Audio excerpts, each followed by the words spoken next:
Israel no longer belongs within the civilized community of nations, and its barbarism demands nothing less than decisive action to safeguard not just the Middle East, but the entire global order. For the sake of not only the Palestinian, but humanity itself, we must punish and deter Israel's repeated violations of international law and norms. We should therefore build a consensus towards suspending or even expelling Israel from the United Nations itself. Majesty King Salman Abdul Aziz and Your Royal Highness Prince Mohammed bin Salman Al Saud for convening this important meeting today. Excellencies, ladies and gentlemen, I concur with the many excellent points and recommendations made by fellow leaders. Their views reflect a united voice of the Muslim Ummah, born out of the surge of shared conviction among our people. We acknowledge that the circumstances confronting the Muslim world and the Ummah has been most trying and challenging.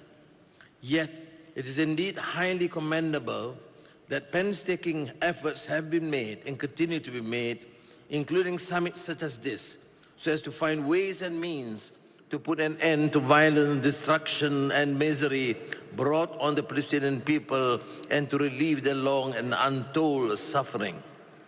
Israel no longer belongs within the civilized community of nations, and its barbarism demands nothing less than decisive action to safeguard not just the Middle East, but the entire global order.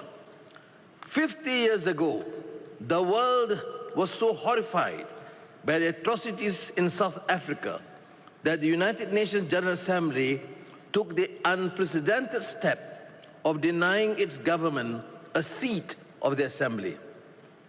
Israel, however, has gone beyond the pale, beyond reason, beyond humanity itself in its vile and blatant perpetration of genocide of the people of Palestine.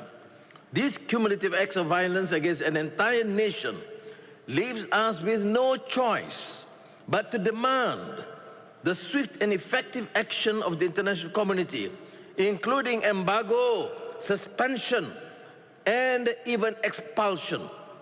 In its relentless campaigns, Israel has now struck at the very heart of the international community's lifeline for Palestine by targeting the United Nations Relief and Works Agency for Palestine refugees. By barring Anwar from operating, Israel is causing the collapse of the world's humanitarian response, cutting off the most basic means of survival in Gaza for those who have already lost so much. We must put an end to this continued senseless carnage and take immediate steps to furnish more effective protection for the UNRWA. We must accord better protection for the UN peacekeepers in Lebanon, comprising nearly 50 nations, including Malaysia, who have been attacked and terrorized by Israeli forces. The international community must act swiftly and forcefully. As an immediate measure, we must push, as Malaysia did at the UN General Assembly in September, to impose an immediate arms embargo against Israel. Nevertheless, the severity of Israel's assault on humanity's most basic rules of international compact deserves consideration of a more serious response.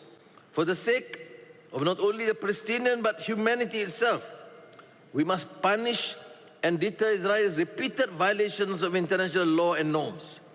We should therefore build a consensus towards suspending or even expelling Israel from the United Nations itself. Israel's trail of atrocities has already spread into Lebanon, Yemen, Syria, Iraq, and Iran. If the world turns away now, this violence will not remain contained. It will ignite a fire that threatens to engulf the entire region and the rest of the world. At the end of the day, the most aspects of our concern are the victims. It is therefore imperative that we redouble current efforts to help rebuild Gaza from the ruins of destruction. Of crucial importance is implementing the plans without any undue delay.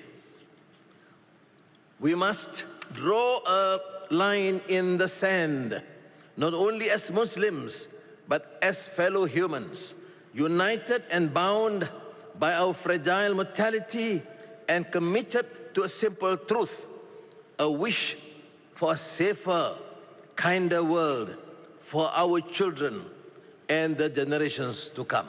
Thank you.